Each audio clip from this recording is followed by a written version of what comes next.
দিদা তুমি তোমার অ্যাড্রেসটা দাও তো। আমার বাড়ির ঠিকানা নিয়ে কি করবে দিদি ভাই? চিঠি লিখবে? আমি যাব।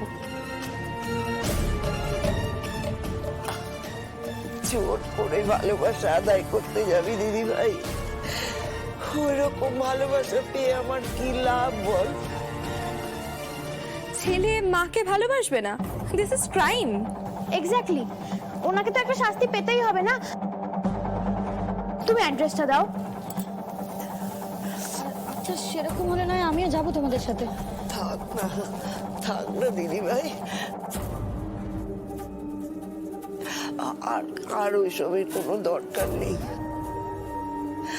আচ্ছা তুই তো বললি যে তোরাই আমার পরিবার, তোদের সঙ্গেই আমি খুব ভালো থাকবো, আনন্দে থাকবো। তাছাড়া আমার আর অমন ছেলের দরকার নেই। আপনি দেখবেন আপনি আমাদের সাথে খুব ভালো থাকবেন। আমাদের তরফ থেকে কখনো কোনো অসম্মান, কোনো অবহেলা আপনি পাবেন না।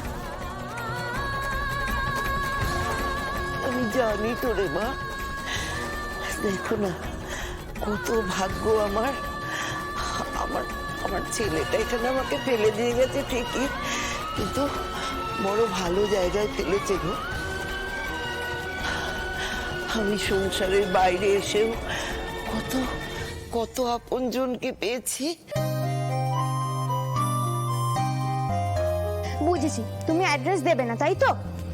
কিন্তু কিন্তু ওনাকে তো একটা শাস্তি পেতেই হবে ওনার এই বিহেভিয়ারের জন্য। এক্স্যাক্টলি, মাসিমার ছেলেকে একটা কড়া করে দাওয়াই দিতে হবে। কিন্তু ওনাকে পাবো কোথা থেকে? আরে বাবা, যদি কেউ নিজের নাম ঠিকানা রেজিস্টার না করায় তাহলে তোকে বৃদ্ধাশ্রমে থাকতেই পারবে না। দিদার ফাইল এখানেই তো আছে। ছিল, কিন্তু ওটা এখন মেডিনেস্টে আছে। ওটা অর্ণবদা নিয়ে গেছে।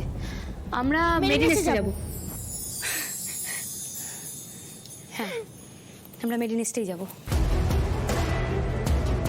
আমরা মেডিনেস্টে গিয়ে পাশিমার ফাইল থেকে ওনার ছেলের ঠিকানা খুঁজে বের করবো, তার বাড়িতে যাবো, আর দুজন একসাথে যাবো। মনে থাকবে, তুমি কিন্তু একা যাবে না। ডান partner. I mean madam Lahiri.